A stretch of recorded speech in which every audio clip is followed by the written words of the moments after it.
All right, we are live. We're a day later than usual doing our keto study club, which is okay because we want Nurse Kim to have a fresh brain. Yeah. Yes. And not Yeah. You right don't want off me at the end of a 12-hour shift. That's right. That's right. So I got to be flexible. But we're going to go ahead and have fun today. But let's go ahead and cue our intro.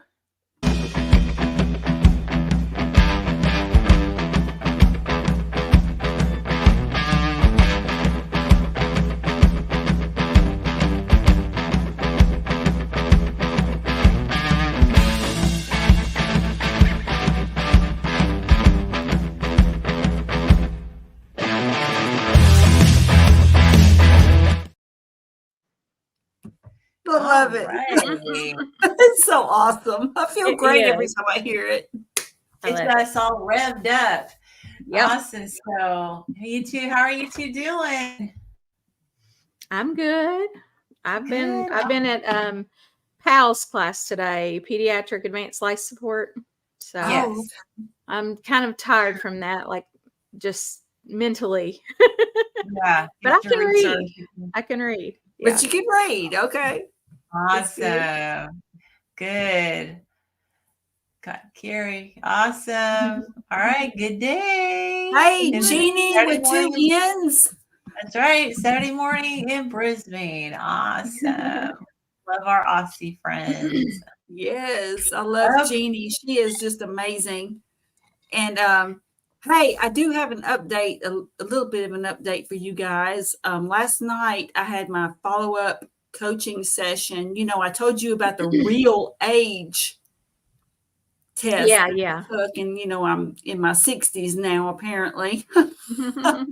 But the guy, look, and I tried to find a way where I could approach it to where I didn't sound like a jerk, because I didn't want to be a jerk. I wanted to just like, and he says, well, how you doing? You know, and he was so nice. And I was like, well, I'm doing great. I said, but I'm a bit perplexed. And he said, oh, what's going on? And so I just said, well, I took the real age test, and, you know, I said, I'm perfectly healthy. I have no health issues, you know, and I ran through all my stuff, you know, that you guys already know. And I said, I'm just perplexed that the real age test says that I'm 62 and my chronological age is 58, but I feel like I'm 30, you know. And he was very open, you know, and very nice and gracious about it. And he just said, well, you know, I'm going to make note of this. He said, because I told him, I said, I told him the items that made me seem so old, you know, like the cholesterol and not eating vegetables and not eating fruit and all that kind of stuff. And so it was a very positive experience. Like I said, I tried to be nice about it and everything. So I'll keep you guys updated, but I just thought you'd find that interesting that, you know, he was not like, oh, you know, you need to eat your vegetable. You know, he wasn't like that at all. He was very nice. And so, well, they do need to account for special diets, you know?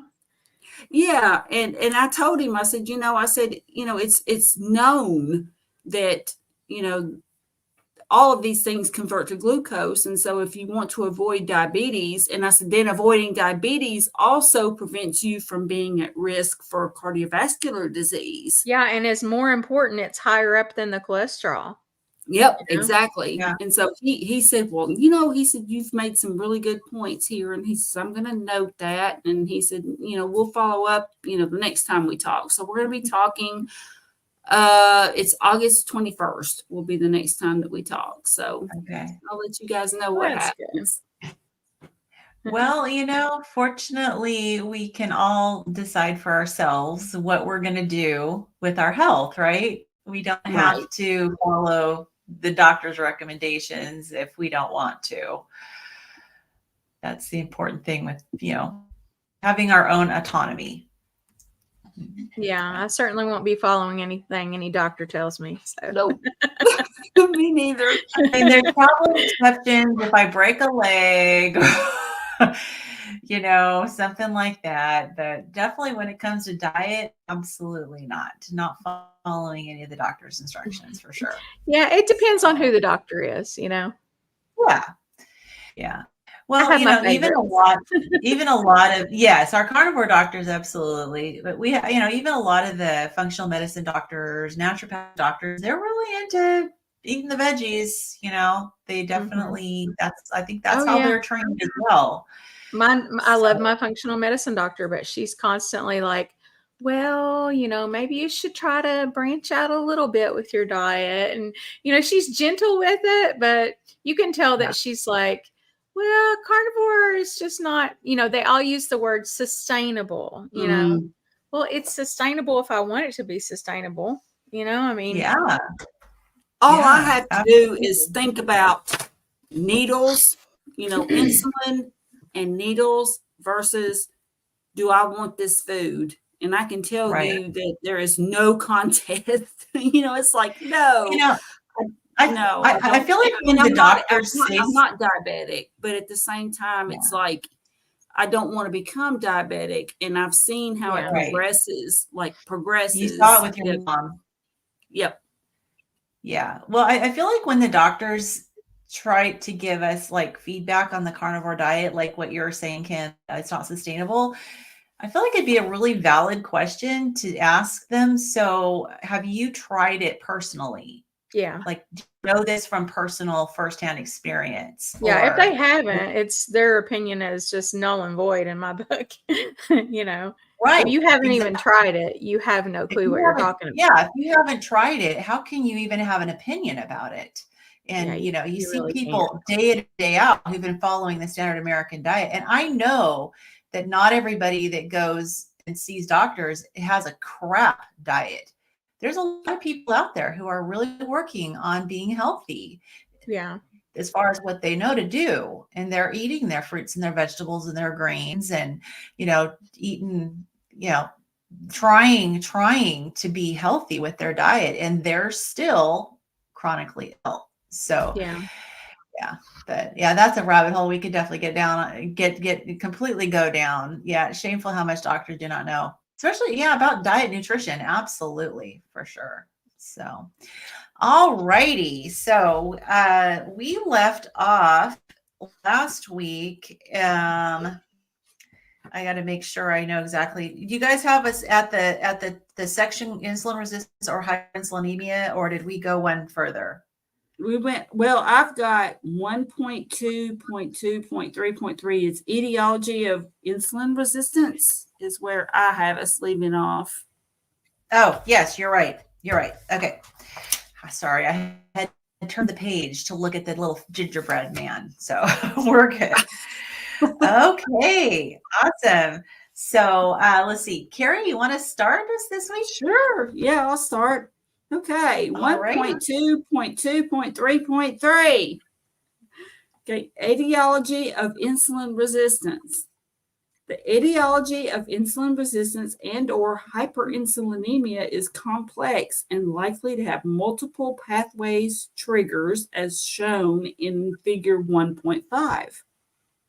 Different ethnic populations have different prevalence rates of insulin resistance chronic that cannot be completely explained by rates of obesity, fat distribution, glucose concentration, or socioeconomic status. The thrifty gene hypothesis suggests that ease of fat accumulation and or insulin resistance acute added survival for certain populations, especially hunter-gatherer. However, no specific gene polymorphism or mitochondrial mutation has yet been identified to confirm this theory. The most significant contributor to insulin resistance chronic is believed to be overnutrition. Modern processed foods are often considered to be energy dense but nutrient poor and contribute to an increased risk of obesity, dyslipidemia, and hypertension, all markers of hyperinsulinemia. Nutrient deficiencies, especially vitamins D or B12, magnesium, and folate, are also associated with increased insulin resistance, as well as being independently associated with other metabolic disorders such as nitric oxide synthase dysfunctions. Obesity and or hyperplasia disorders may further aggravate these nutrient deficiencies by increasing the effective volume or distribution. In other words, vitamins may be stored or sequestered in adipose tissue. Okay. Although obesity is a significant contributor to the etiology of insulin resistance and hyperinsulinemia, it is argued that it is not obesity per se that is the causative factor. People with simple obesity, absence of other symptoms of metabolic syndrome, maintain first phase insulin secretion. Furthermore, although prevalence of a population with a BMI greater than 30 kilogram, whatever, greater than, I'm not sure how to interpret that number, greater than 30 kilograms per, I don't square know what that meters? is. Per square meters? Okay, square meters, thank you, is greater than USA compared to Japan. The prevalence of type 2 diabetes is similar. Other aspects of modern living are also significant contributors to hyperinsulinemia, especially anything that disturbs autonomic or sympathovagal balance.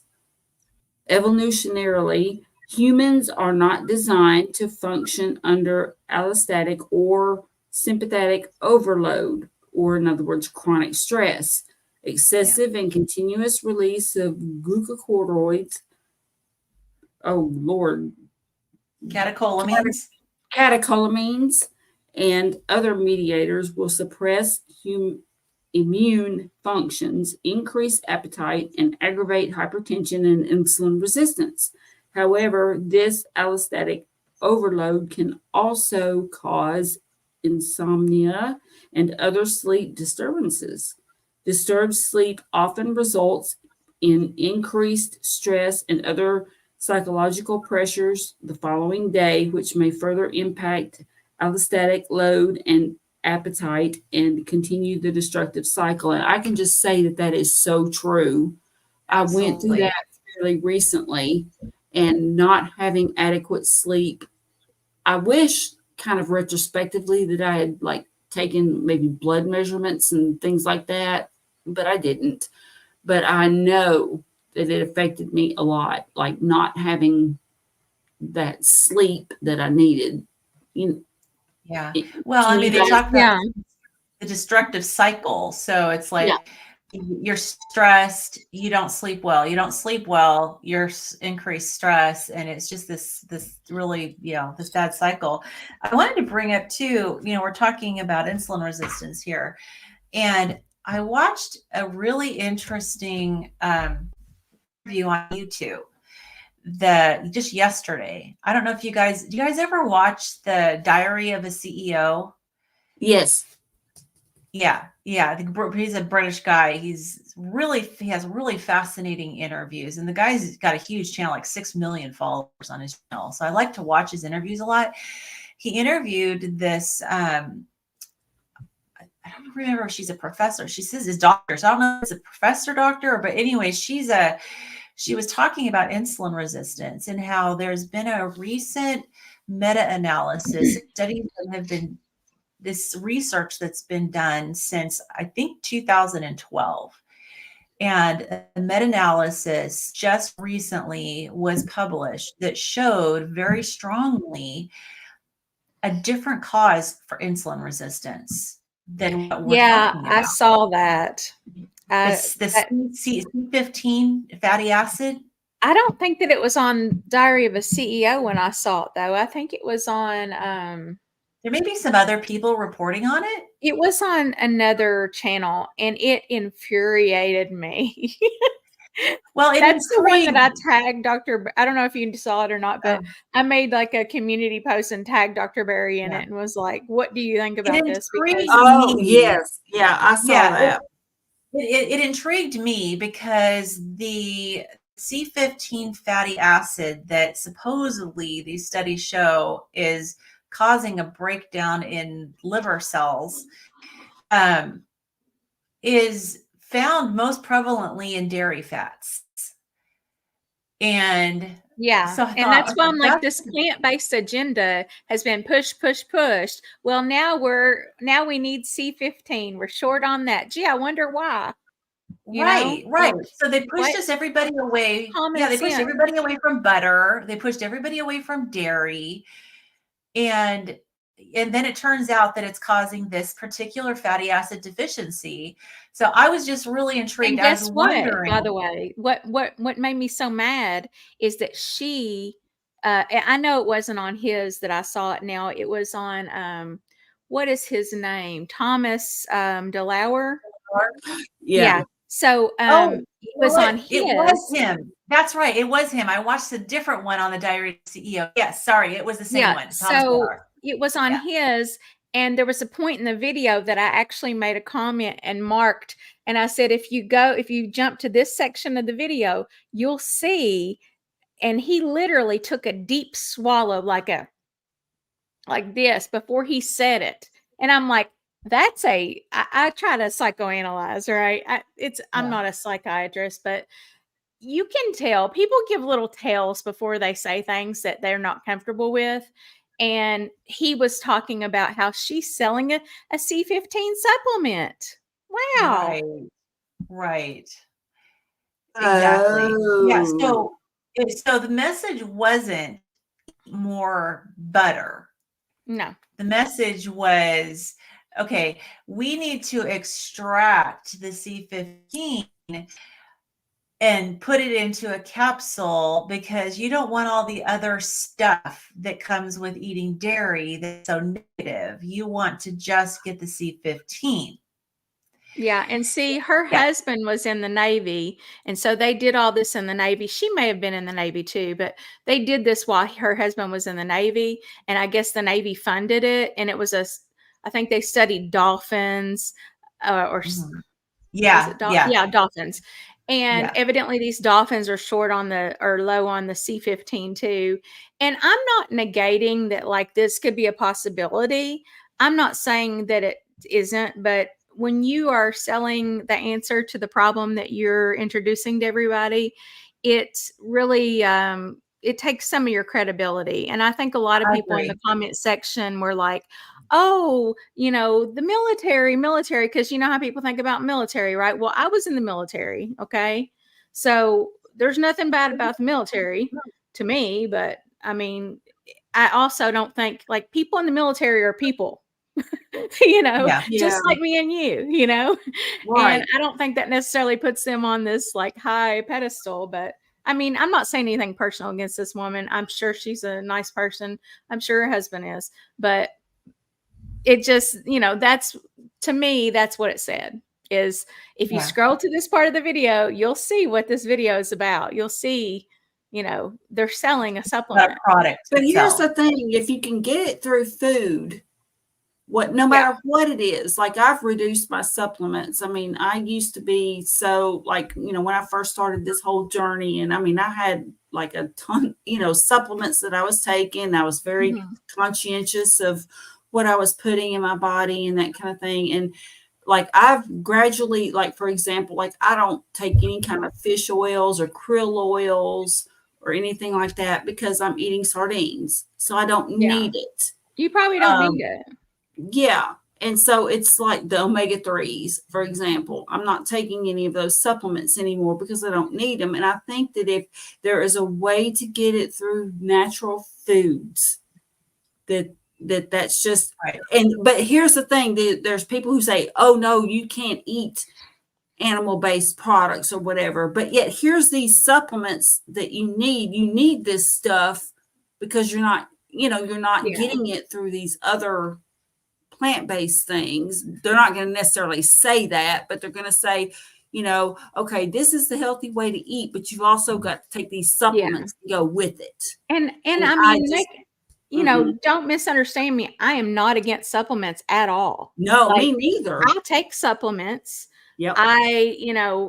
I recommend supplements to others sometimes, depending on their situation and what their diet is and what their goals are and things like that.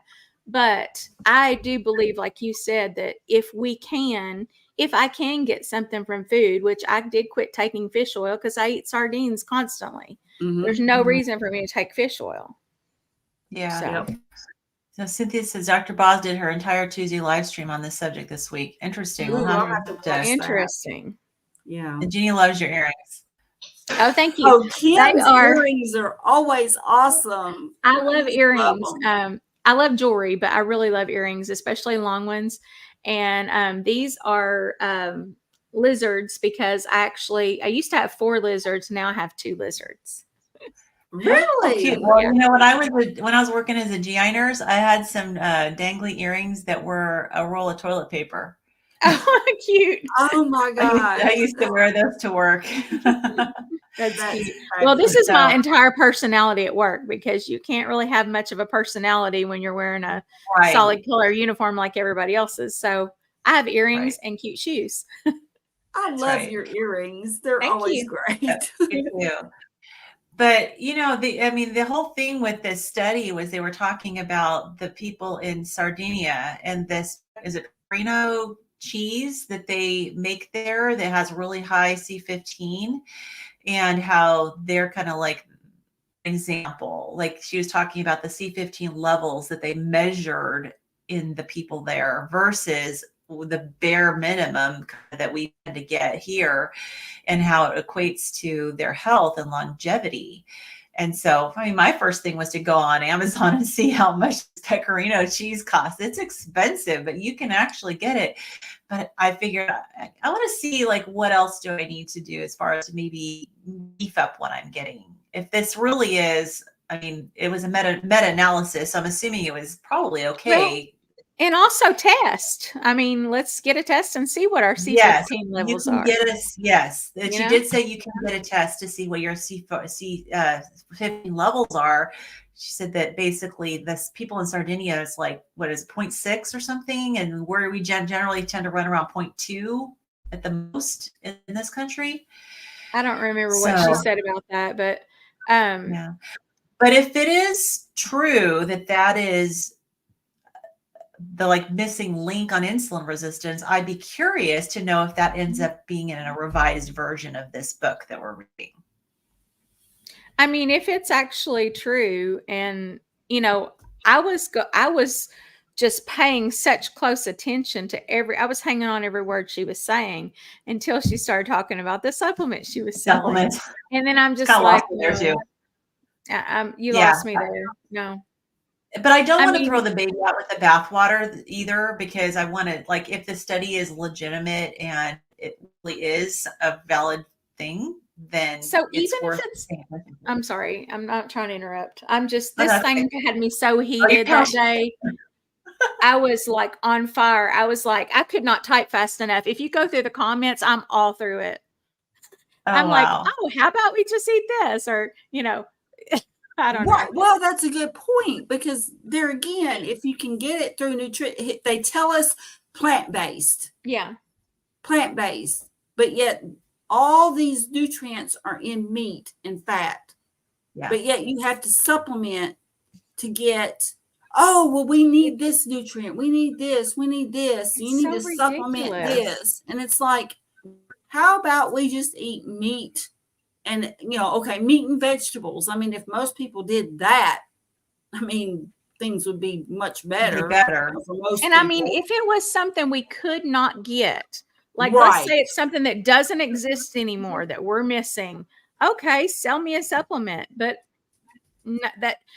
instead of pushing the whole story, she was just like, you guys are short on this, and I'm selling this. You know, I also was disingenuous to me. Yeah. I also noticed one thing that I felt she should have emphasized and just kind of skirted around the bush on. She talked about the changes in our diet over the past 50 years and how that's made, gotten us away from eating these C15 rich foods. But she didn't come right out and say, you need to stay away from seed oils. Like, she did not come right out and say that. She skirted around it. She just mentioned the poor diet. She didn't say the dietary recommendations have been bad, and didn't say, I don't know if you heard the word seed oil come out of her mouth, but I don't recall hearing it at all. And I feel like that should have been emphasized, that go back to using butter and quit using seed oils. Yeah, and it's And not just in butter either. I right. just looked it up again. I thought I remembered hearing it was in meats. It says it's naturally present in dairy, fat, ruminant meats, and some fish and plants. Yeah. It's just highest in dairy fat, but yeah, you can get it in ruminant meats, which we're eating a ton of. So I agree, Kim, that if you're concerned, you should get your levels tested. Yeah. So, but I mean, it may be, it's in the fats, right? Because it is a fatty acid. So yeah, it's a fatty acid. Maybe you're not eating enough fat. Makes me wonder if that's why I still have that like upper belly fat that I just am struggling to get rid of. It's slowly coming off, but it is slow. And I feel like maybe, maybe I'm not eating enough fat because I'm so concerned about, wanting to use my own body fat while I have it. And that's, and I recently heard from like somebody very reputable, and I'm trying to remember who it was. I don't think it was Bart K. I think it was Dr. Westman that basically said, and I wish I could tell you like the science behind this, but he basically said, when you eat more fat, your body, like you get your body used to wanting to use the fat to burn the fat. So it was kind of like, don't be afraid of eating more fat. I know there are some people in the keto space who will say, don't eat the fat, just use the fat on your body. But he was kind of suggesting that maybe eating, and I don't want to misquote him or anything, but no, but I've heard Dr. Berry say similar things. It's like, because when you eat things, it's processed, like your body processes it. So just like when you think of fat intake versus fat on your body, that's two totally different things. And so people think of that as, it's interchangeable, but it really, it's different, because one thing is your body's going through all these processes to metabolize it. But then the other is something that's already on your body. And it's not like you have to sacrifice, like, okay, I'm not going to eat any fat so that I use the fat on my body. I've heard him say, that's ridiculous. That's not how the body works. And I mean, you could find videos, by him that can explain it better than I can, because for one thing, quite honestly, that's not something I've done much research on, but I've just heard about it and heard him talk about it. But that basically that the more fat that you eat, the metabolization of fat is not the same as using fat that's on your body to burn it away, to lose weight and to reshape your body, if that makes sense. I mean, basically it's telling your body, instead of using sugar for a fuel source, we're using fat for our fuel source, because protein is not, we're not using that as fuel. That's a building block. We can use it to build, muscles and things like that, but like that's not our immediate fuel. Sugar or fat is fueling our body. So, and ketones. Well, I wonder, I'm going to have to look into it more, because my wondering is, like, if I feed myself a X amount of fat, and that's all the fat my body needs, will my body utilize it, my own stored body fat? I think I've heard basically that, because I've heard, I know that there's a debate or whatever in the like low carb space about that. And that basically what I've heard Dr. Berry say, and of course, he's not God or anything, but that if you primarily, if you eat high fat, that doesn't determine what fat in your body is used. That's a different process. Okay. In your whole, and so that just by eating the very low carb, the very high fat, and whatever protein rate or protein measurement you want to consume, but And that your body will then metabolize the food in one way, but it uses the fat on your body. It's not an either or, in other words, it's a both and. And I guess Dr. Westman had a good okay. video. Dr. Westman had a good video from just the other day about this too, that I was going to send you guys. And sometimes I'm like, I send them so many videos. I need to No, I like it. Send them. They're good. Yeah. But I'll find it. And I think along. what he said was that, the fat, it doesn't just get immediately used. You still have to store that. Like your liver still has to process and store that. Like it's not just floating around in your bloodstream for you to use. That's not how it works. There's more to your metabolism than just. I need to learn more about for sure. And a lot of these questions that we all have are the same, which is why we're reading this, Well, yeah. And I hope that this is something that's going to be covered in the book and that we'll get the answers. But yeah, I may just need to do a tested trial. Like I can eat butter. Like I can do like Bella, and I can actually take bites out of and eat butter. And sometimes I actually do that because if I feel like I do that, if I'm craving I tried that and it gives me diarrhea. I cannot. Really? Mm-hmm. I'll just I can't do big old chunk. Look, okay. I can't do salted though. I've got butter by my desk. I mean, I love it. It tastes delicious, but it will make my stomach really upset if I do that. Yeah, it's so good when you take a bite and you just let it dissolve in your mouth. Yes. And then so maybe I'll do more of that, and I'll just kind of put it to the test and see. I can do a little, like I can do like I make those little browned butter bites, and I'll do like a couple of those at a time, or maybe 3 at a time. But if I just eat like a quarter of a stick of butter or whatever, it's way too much for me. Yeah. So Dr. Berry says that the high fat feeds your body and very low carb, and it allows your body to burn your fat for energy, and that's how you lose weight. So I may to just go crazy on the fat. I think that if I eat more actual butter, taking the bites of the butter, I probably will feel very satiated. So we'll see. Okay, well, we're never going to get through this section. I really want to talk about that. I really want to bring that up. This is our study group. Yes. And we can have everybody else is just eavesdropping. Well, everybody is, yes, and everybody's welcome to contribute. Yeah, we're happy you're here. When we go off, on a different road, that's okay. Because I think it's helpful to talk about these things, because I know that there are a lot of people out there who struggle with this same thing. And I've heard this discussion about the fat, being bandied about, and I don't have any experience with it, so I can't speak to it, but I have heard, Dr. Berry respond to this a lot. And so, I mean, it's worth considering if nothing else. And some of these concepts are very complicated concepts. Yeah. So. Well, and if there's a link to the fat with insulin resistance, and we are reading about insulin resistance, then it's something that's worthwhile to delve into.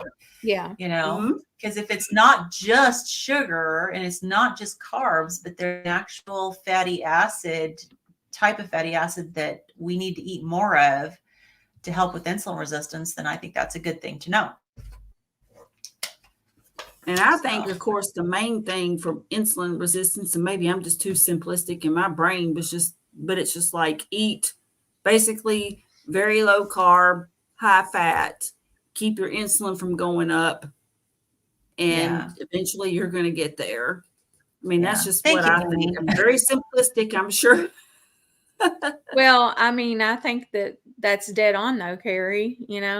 If we, I like to think of things very concretely and very basically. People wouldn't have made it as far as we had if we needed to take a little C15 pill. Right. Like there's nothing that they had in the past that we don't have today that I'm aware of, that we're eating on a regular basis. Yeah, absolutely. Yep. And as a matter of fact, we've got too much today. Yeah, way too So much. Right. I think if like he's talking about overnutrition, Yeah. right? Mm-hmm. Yeah, get back to the basics, really. Yeah. I mean, I think it's what we need to do is get back to our roots. Yeah. Yeah. All right. All right. So One more paragraph in this section. Poor Go for sleep it. quality, which, this is something I struggle with because I still have it, even though, like, I used to have to get up in the night. For example, my kids are grown and gone, but I had a cat who had some issues, and at least once a night, I'd have to get up with him for something, whether he was getting sick or whether he thought he was hungry. Therefore, and then of course I had to use the bathroom. So therefore my sleep quality suffered. And I'm slowly, I think I'm getting back into a good sleep rhythm. So this is going to be really helpful here. So it says poor sleep quality is indisputably associated with insulin resistance, hyperinsulinemia, and with many of its sequelae. Poor sleep is clearly related to modern living. Oh, yeah. For example, excessive light, especially in the blue spectrum, noise, bedroom temperature and or humidity, shift work, and excessive mental stimulation too close to bedtime. Okay, how many of us can? All of us. Listen, this is me at night. Yes. As I'm probably sending stuff to people. Do you ever drop your phone when you're nodding off because you're All on the it? time, I had one time I dropped it on my face. I did. I dropped it on my head, and I had a mark here, like a bruise. Okay, so obviously we own this part of our lives. Mm-hmm. Like, yes, we do. Yes, we do. Yeah. Sleep deprivation disturbs insulin secretion oscillations through a variety of mechanisms. It also increases cortisol secretion, impairing GLUT4 translocation and catecholamine release.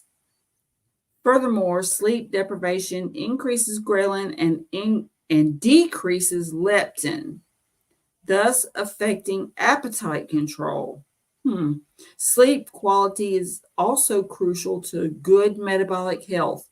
A decreased quantity of deep sleep, non-REM sleep, also referred to as stages 3 and 4 slow wave sleep, can impair the central lymphatic drainage system, which may impact cognition, centrally mediated IR, insulin resistance, and neuronal health and activity. So this is inspiring me to work on my sleep. Yeah. Same here. And I think I'm going to try to, I need to order some of those glasses for one thing. Some of those blockers, the blue blocker glasses, I've seen those. And if anybody's got a recommendation for some that don't cost an arm and a leg, I would be happy to see the recommendation. But I think I need to do that. That's one thing. And I have been trying to reduce my screen time close to bedtime. Yeah. And reduce drinking water. I'm trying not to drink as much water at bedtime too. Yeah. But they say you think you wake up to go to the bathroom, but you're actually probably most likely, but most likely what you're probably doing is you're waking up and then you're like, oh, I got to go to the bathroom, like something's waking you up because your sleep is not what it should be, rather than you actually waking up just to go to the bathroom. That's what I've heard from like pretty reputable sources. I don't recall which ones at the moment, but when I find out information, I file it in my brain into reputable and not reputable or questionable. Yeah. So Jill says, I just started to just listen to podcasts before sleep, so I'm not looking at the screen. Yeah, I mean, that's definitely a step in the right direction for sure. Yeah, that's a good idea. Yeah. Wean yourself away from it. Yeah. So, all right, Kim, you got the next section? Okay, 1.2.2.3.4. Shift from normoglycemia, hyperinsulinemia to hyperglycemia, hyperinsulinemia.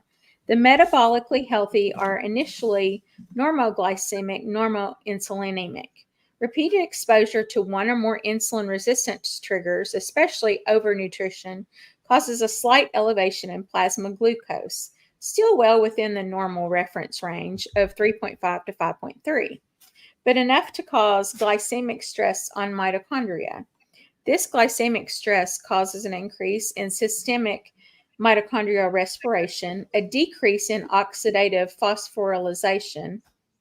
phosphorylation reactions, and overall production of ATP, as well as concurrent increases in glycolytic reactions and production of reactive oxidative species.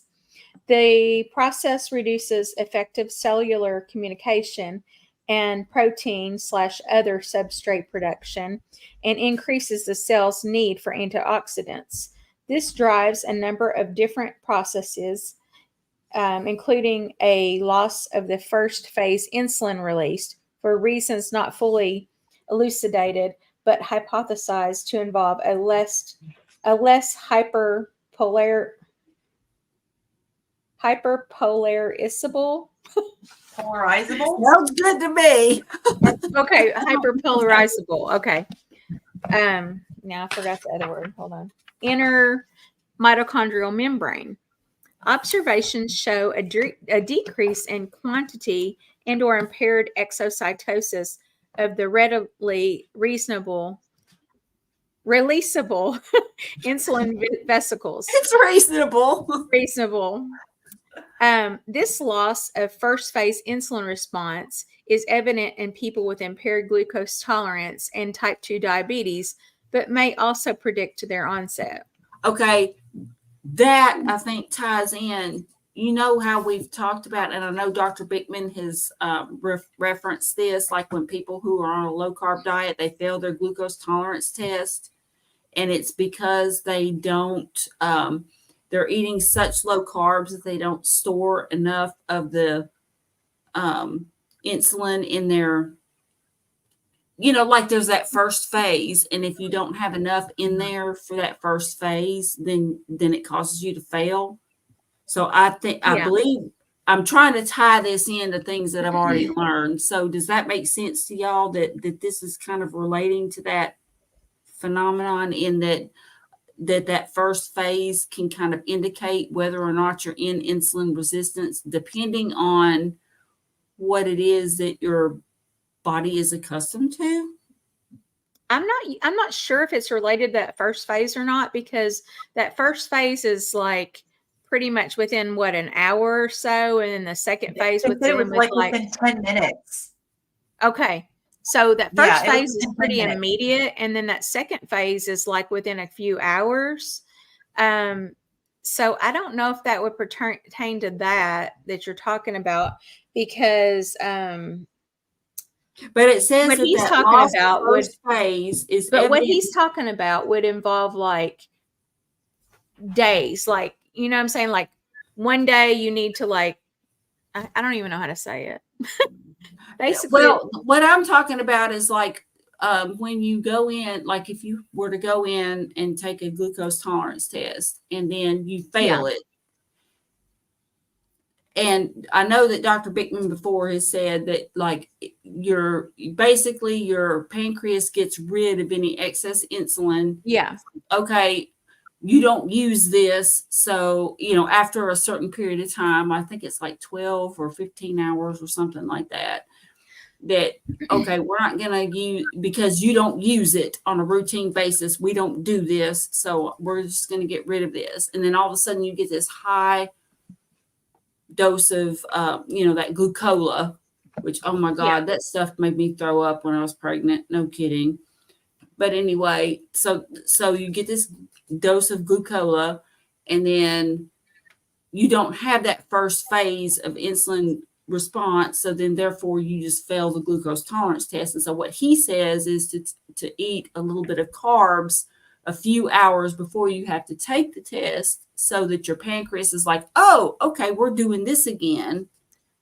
But does that have to do with the first phase, or does that have to do with like the GLUT4 transporters? That I'm not sure, but I know he's talked about the first phase in his talks. So that's why I'm has he? tying Okay. that together. So, but I'm not sure. Yeah. See, Carrie, the reason why I was questioning that is because the whole test, like the glucose tolerance test itself, I think it's like, what is it, like 3 hours long? Yeah. And so in my mind, I was thinking, okay, well, that wouldn't just mean like the first phase would make you feel it, because they're getting like your results all the way through it. Well, You know the what I'm first saying? phase would make you fail because you wouldn't have enough to mute it. Because that's like the initial walking it down. Yeah. That would make sense. Yeah. And Amy asked, But I'm not Dawning 100% phase? sure, but I've been watching a lot of Ben Bickman's. Oh my gosh, he is just so great at explaining. Oh, I know. Things. Even so, I can't repeat it. Like Me he's too. great at explaining it, and I love him. Me too. Yeah, he's awesome. But anyway, it's just something to think about. I was trying to tie it all together, I guess is my point. So this is different than the dawning phase, right? Because the first phase, we're talking about that quick insulin spike. This is each time. Like each meal, right, Lynn? Yeah. It has like that. It was that high spike, and then like within like a couple of hours, there's another little spike. That's more of a long, drawn out, Yeah, this is like a super quick and 10-minute spike of when you eat. That's what the first phase is. They said eat Oreos the day before your test. Okay.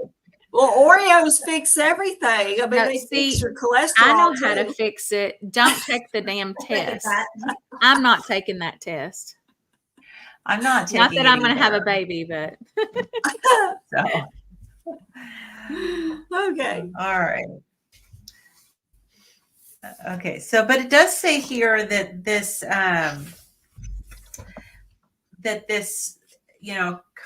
being repeatedly exposed to these insulin resistance triggers, it says does drive a number of different processes, including a loss of the first phase insulin release for reasons not fully elucidated. So it sounds like they're just trying to explain that you can end up losing that first phase insulin response, which I guess would be, and they said it's real prevalent, especially you've seen in type 2 diabetes, which would probably be one thing that contributes to them always, having high blood sugar, because that first spike was a big spike of insulin. And so I'm sure that really helps to bring the blood sugar down. And if people lose that, then their blood sugar is going to remain elevated. Okay. I get it now, I think. Please forgive me. It's been a long week, but I think I get it now. So there's nothing to forgive you for, honey. People can think you failed it if you're low carb because the response is similar to the diabetic response. But in reality, yes. Yeah. Okay, that makes sense. Because got it. You don't have that initial high first phase. Yep. Okay, that makes sense. Yes. Got it. Okay, thank you guys. Thank you for bearing with me. Y'all want me to keep reading? Yes. Yeah. Okay. In affected skeletal and adipose cells, GLUT4 transporters are downregulated, resulting in increased insulin requirements, both basal and bolus, to maintain normal glycemia. There is considerable discussion as to which body system, especially between adipose tissue and skeletal muscle cells, which then becomes the major driver for systemic metabolic disease. Given the recent advances in biochemistry and a better understanding of the pleiotropic and biochemical effects of insulin, the answer is likely multimodal with different systems, which may also include bone or the central nervous system being the catalyst for different populations. Oh, Overall, the early stages of glycemic stress results in compensatory hyperinsulinemia that will maintain normoglycemia. If not resolved sufficiently quickly, long-term permanent changes to the mitochondria may result, leading to chronic hyperinsulinemia with normoglycemia. Eventually, the maintained glycemic stress will result in B cell failure, resulting in decreased insulin secretion. Okay, so I think I believe I understand this. So what they're saying is it's what we've talked about before, like up to 20 years before, your insulin level starts going up and your glucose level is staying low. So when your doctor tests you at your physical and you're at like 96 or whatever, and they're like, okay, you're normal, you're good, but your insulin keeps creeping up every year. Is this what I'm Yes. Okay. That's Okay. exactly what I was thinking, was that 20-year time span where you can actually be quite pre-diabetic for sure. Mm-hmm. And you're still doing damage and they're not finding it because when you fast, then what do you know? You got a normal sugar in the morning, you know, but you'll go and you'll have a sugar of like 101 or 102, and your doctor will say, oh, well, that's fine. That's just barely over 100. No, honey, if you're over 100 fasted for 8 hours, that's a problem.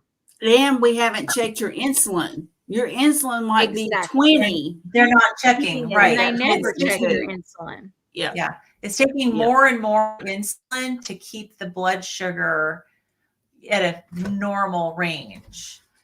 Yeah. Until eventually your body's done and it can't do it anymore. So you're no longer, so then your blood sugar starts going up out of the normal range.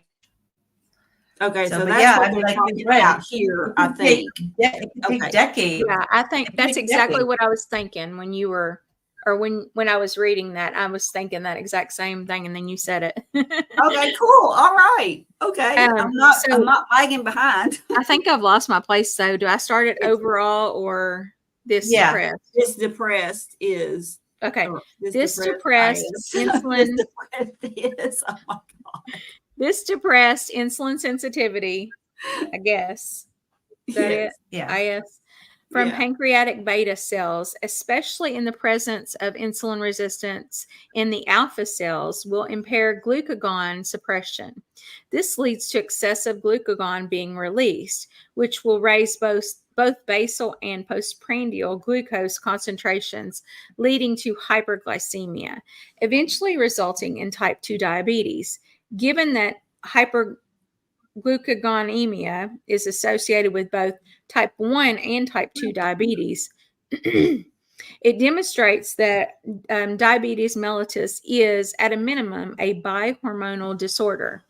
Therefore, it suggests that a good clinical understanding of glucagon is necessary to fully understand hyperglycemia, but that is beyond the scope of this review. The debate around whether type 2 diabetes can be cured, reversed, or put into remission likely depends on a multitude of factors. There is evidence to demonstrate B cell morphology with functional improvement in both alpha and beta cells can occur with weight loss. However, the changes to mitochondrial function required further investigation to determine their permanence. Okay, so weight loss can help. All right. So it all goes back to diet. Yeah, I guess the part, that very last sentence is kind of throwing me off a little bit. I mean, I guess they say there's a point of no return. Basically. Yeah, I mean, there's a point. I would think that there's a point of no return because there are people who actually have such bad type 2 diabetes that they almost go into like a type 1. like where when they actually start having to inject insulin. That's Well, because yeah, but that's not because their beta cells aren't making enough. See, it can be. It can be, yeah. Well, yeah, it can be, but I don't think that I don't know. I've heard that there can be like two separate situations, but that like with the beta cells producing, that has nothing to do with being type 2 or not. That just means that so like LADA, for example, is not necessarily because you've just been type 2 for so long that your beta cells are pooped. But I don't know. I don't know enough about that I've heard a lot of discussion though, but I was just kind of curious. Yeah. So Well, I know that Dr. Sophia Clemens is it Hungary? She's got the Paleomedica organization yeah, to do all that. Yeah, but she's been able to reverse even type 1 diabetes when caught early enough with fatty meat and high fat meat diet that's just fat and meat. And so the beta cells must, at least to some extent, respond to the diet if you do it right and catch it early enough. You're muted, Kim. I've heard that there are people that have like a double situation where they both have low production in the pancreas. They can't make enough, and they have the type 2 symptoms of the insulin resistance. Okay. I told you guys I was wrong, I believe. I believe I'm wrong about that. But y'all couldn't hear me and I thought y'all heard me. So No, you were muted. actually, huh? You were muted. Okay. What I was actually thinking, I believe, is that type 1 people can actually develop some type 2 symptoms. Yes. Yeah. That's what I think I was thinking of. Yep. So, sorry. And it's because they're totally different things, right?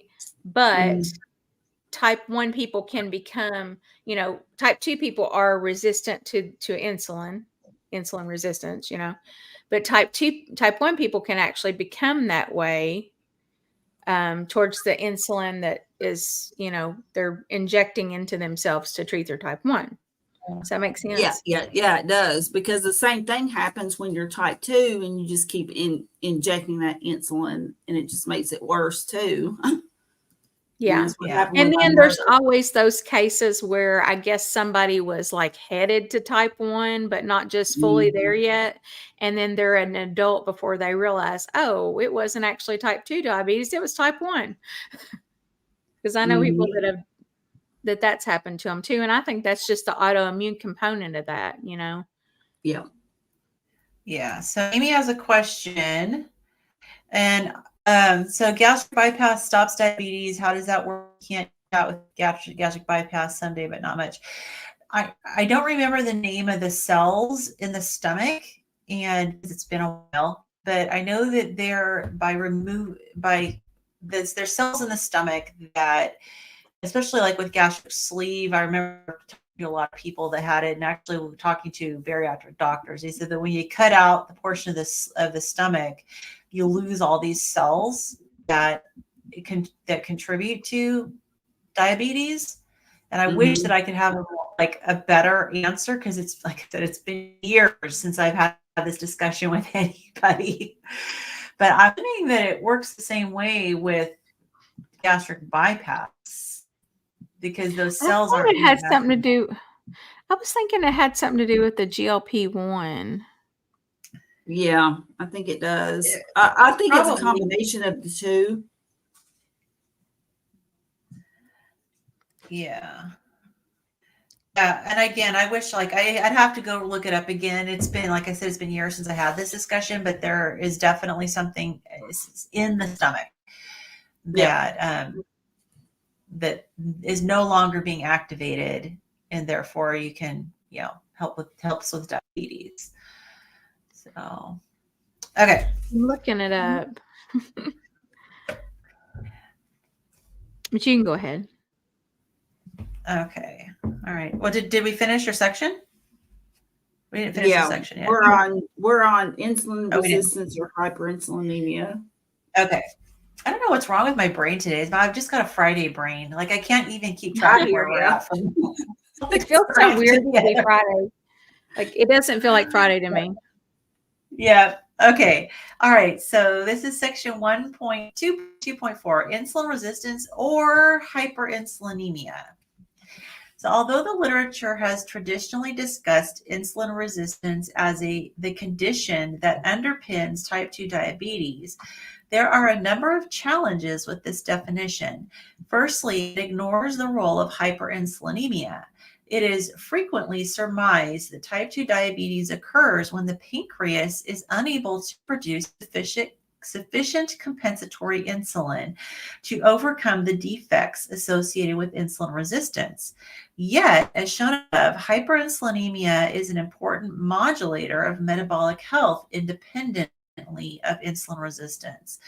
Furthermore, there needs to be a clear distinction between physiologically necessary acute insulin resistance compared to chronic insulin resistance, which is almost always associated with hyperinsulinemia under a carbohydrate load.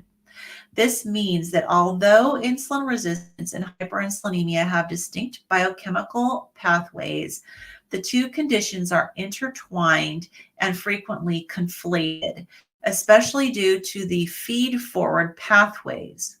Chronic hyperinsulinemia is a known driver of insulin resistance, while chronic insulin resistance causes compensatory hyperinsulinemia under an excessive glycemic load. So it's like a vicious cycle, it sounds like. You start out with high levels of insulin, you develop insulin resistance. The insulin resistance drives more higher levels of insulin. Okay, so as previously described, humans have evolved to perform well under chronic insulin resistance in the absence of excessive glycemia. Hyperglycemia synergistically compounds the pathophysiologies associated with hyperinsulinemia.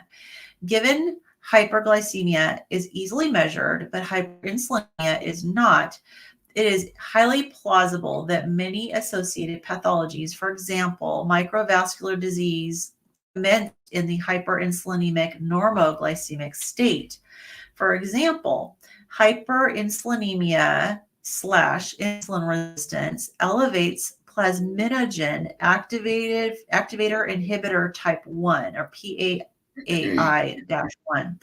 It impairs the fibrinolysis process, increasing the risk of thrombosis or blood clots. This process can be induced by acute pain. So in the normal glycemic state, it can be considered evolutionary necessary to help survive trauma. However, hyperglycemia increases the secretion of hepatic clotting factors and the pro-inflammatory cytokine interleukin 6, thus increasing the risk of microthrombi. Collectively, the increased risk of developing microthrombi combined with the decreased capacity to clear them means that people with type 2 diabetes, which are hyperglycemic and hyperinsulinemic, have a significantly increased risk of microvascular disease.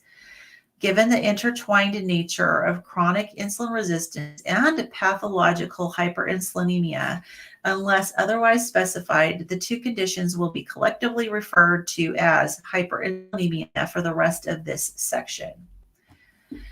Okay. Okay. So, nurses. So what don't look at me. Well, I'm just basically reading that there's like, you can't say that hyperinsulinemia and insulin resistance are the same. They're two different. I was thinking that, but then the way that they were talking initially, it was like, no, they're two separate things. And I'm like, oh, really? I got a little confused because I was interpreting it initially as, okay, these are two totally separate things, but So are they? So they're now saying they are the same. They're thing. intertwined. They're intertwined with each other, but they're not the same thing. So, like, because insulin resistance is your cells, right? It's at a Right. Your cellular cells level. are Your cells resisting the signals that resist. insulin Yeah, gives it. hyperinsulinemia is too much insulin floating around in your bloodstream. So one is, an excess of insulin. The other is an inability of your cells to utilize it. But the fact that your cells can't utilize it means that they have just been over-signaled. So the hyperinsulinemia, so it is like a vicious cycle in that, the cells have been getting too much signal and they're like, we ain't doing this. Yeah. And so then the insulin tries harder, right? Yeah. But I think too, it's talking about that there's other pathways that are affected by having too much insulin. So that's what it's talking about, the clotting, that it can cause issues with the clotting process and increasing your risk of blood clots. So it basically also said chronic hyperinsulinemia is a known driver of insulin resistance, while chronic insulin resistance causes compensatory hyperinsulinemia under an excessive glycemic load. So, I don't know. So it starts to become, the way I'm interpreting that is it starts to become this cycle because the cells need more, but yet they can't.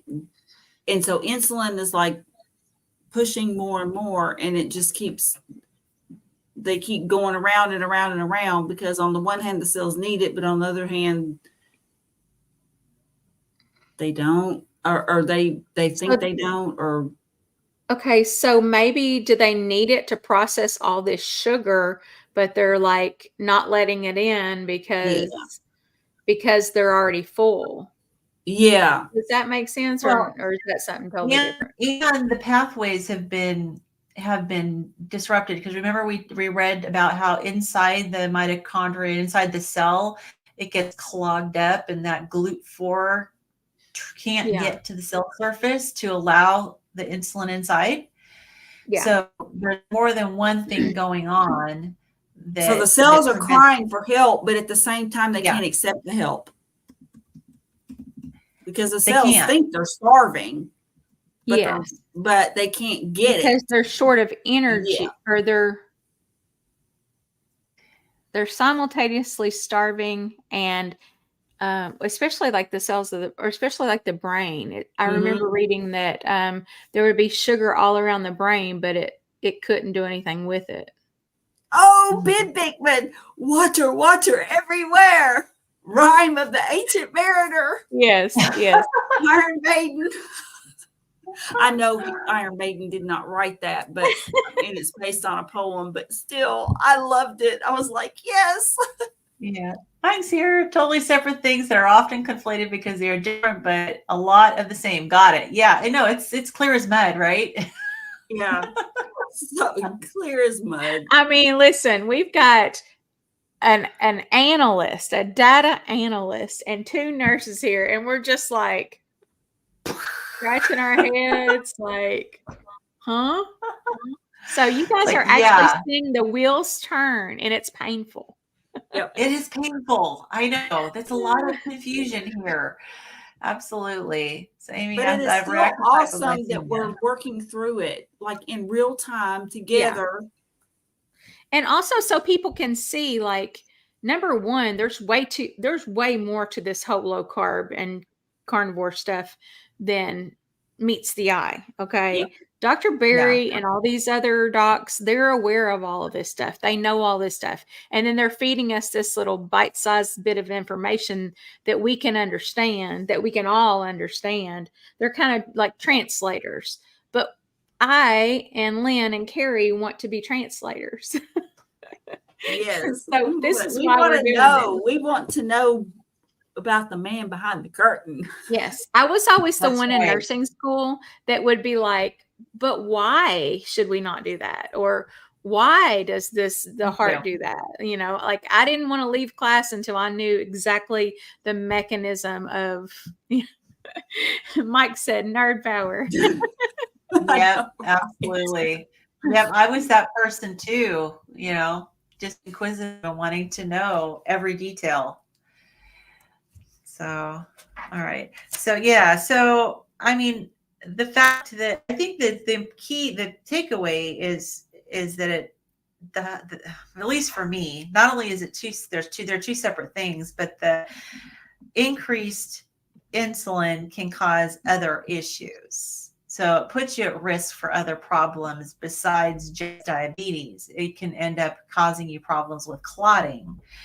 And I mean, and clotting is something that's needed under the right circumstances. Like if you're injured and you experience trauma and you're bleeding, you need that clotting response. It's when you're not injured and you don't need it that you end up having problems. These microvascular clots are a problem. And I mean, for type 2 diabetics, that's what ends up, they end up with, peripheral neuropathy and, circulatory issues. So, Yeah.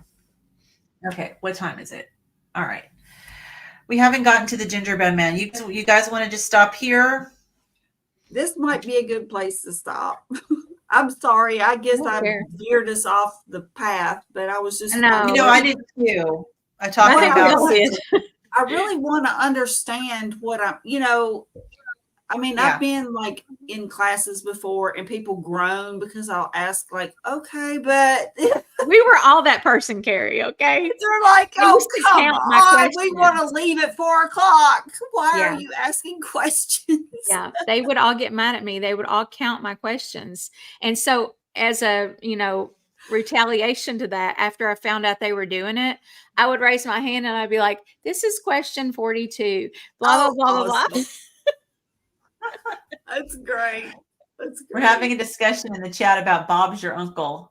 I'm familiar with that saying. I don't know. What is Bob's your uncle? I don't know it. What? I've got an Uncle Bob. Oh, gosh. I've heard it used. It's been so long. Let me see what it means. I don't know that one.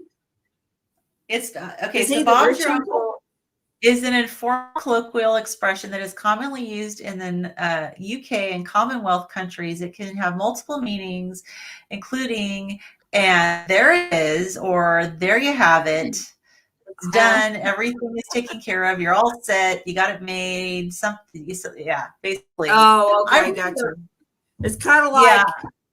And what is the other thing? It's like the sentence that isn't ended. It's like end of. Yes, they say end of over there. So like they'll say stuff like rock and roll end of, and you're like, end of what? I've never heard that like one. I've never heard it either. And my grandmother's from there. Yeah. My mom used to say Bob's your uncle, and I think she got it from probably her grandmother because her grandmother was born in England. And so it's not necessarily a traditional American saying. Well, my grandmother came over in World War II, so she was English. Yeah. Yeah. I still have cousins over there that I talk to sometimes, and they come over and see us. But yeah, I guess I've just never heard that.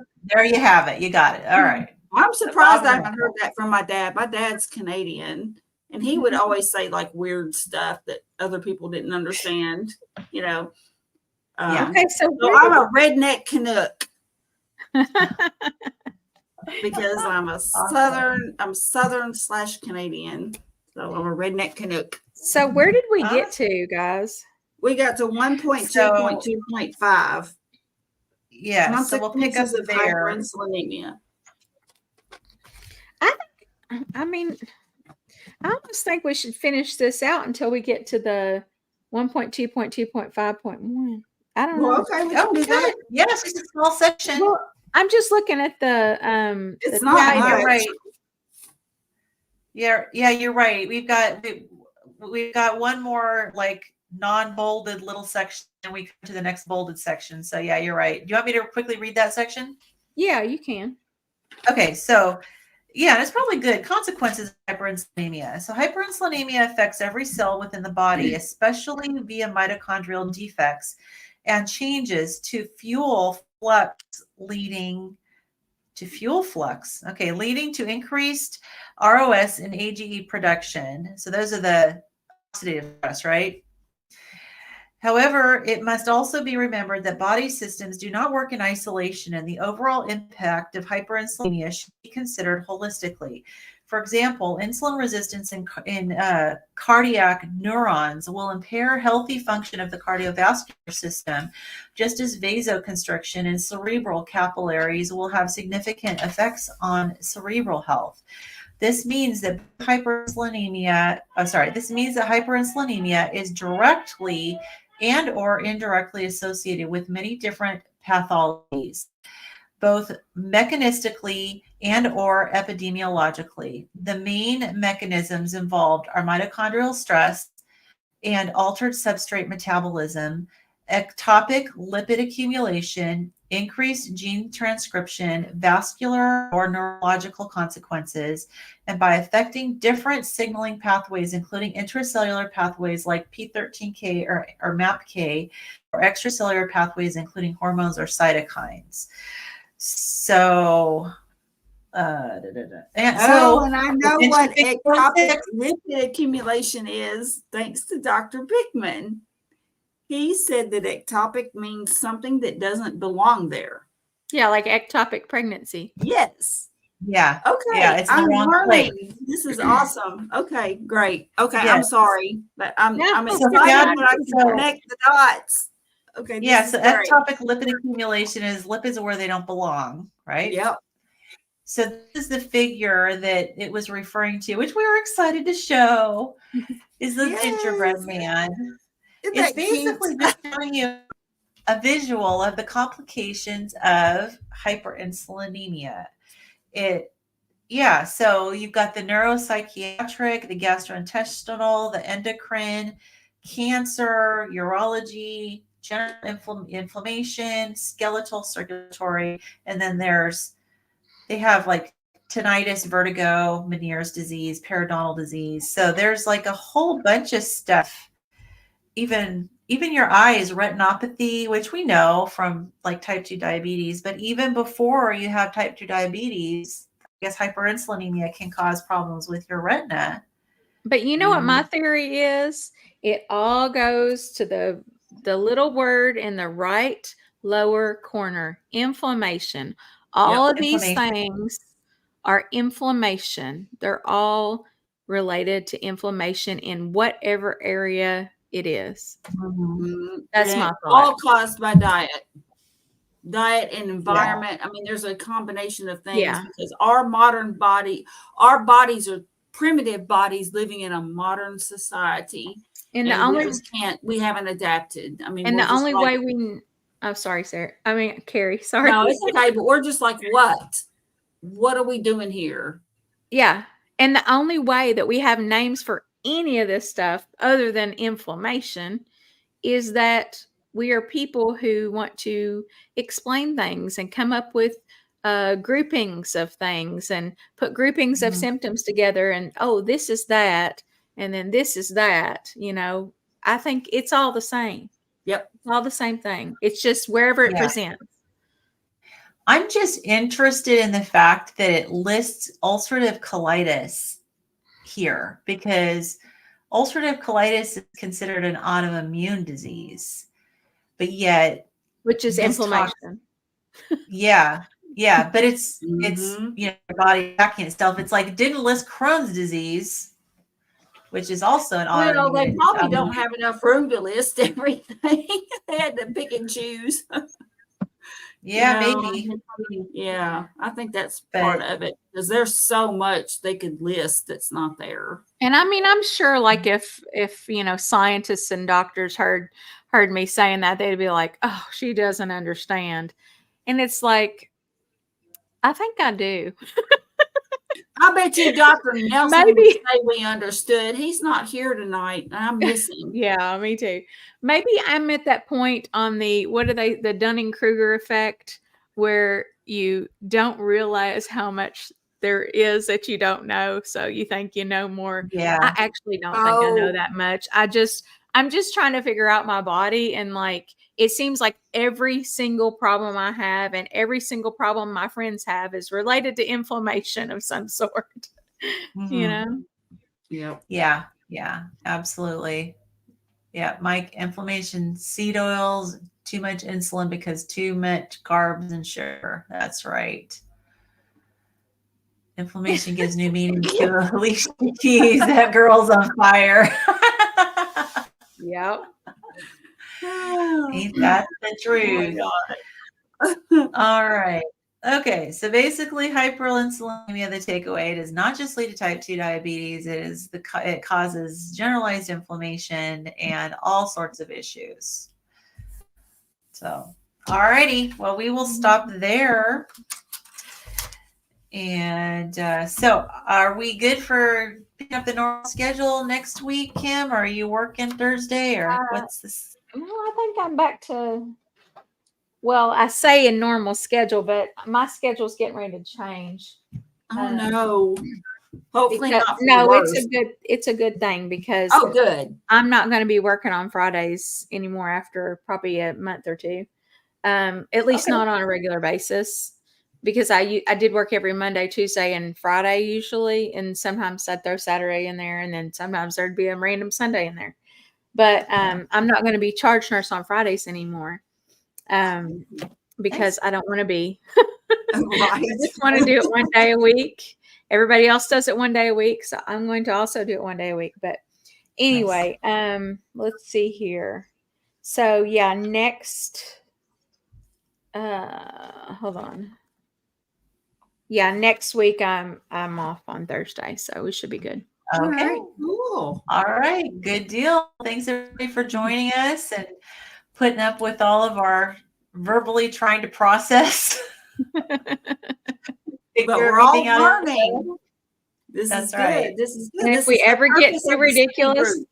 if we ever get too ridiculous for them, they can just keep scrolling and come back later. There you go. But we need to learn. That's I'm right. a curious person. Yeah, absolutely. All right. Well, and if you're around on Sunday, don't forget to join us for our book club, where we are going through. I'll show you a book since we're here. We're going through this book by Casey Means, Good Energy. Mine is right here. Good energy. Mine's over on the table. No worries. So. Yeah, Mike said pop quiz next Friday. Okay. All right. Don't tell anybody. Well, thanks for joining us, and we hope you have a fantastic weekend. And we'll see you guys later. Bye. Bye, everybody.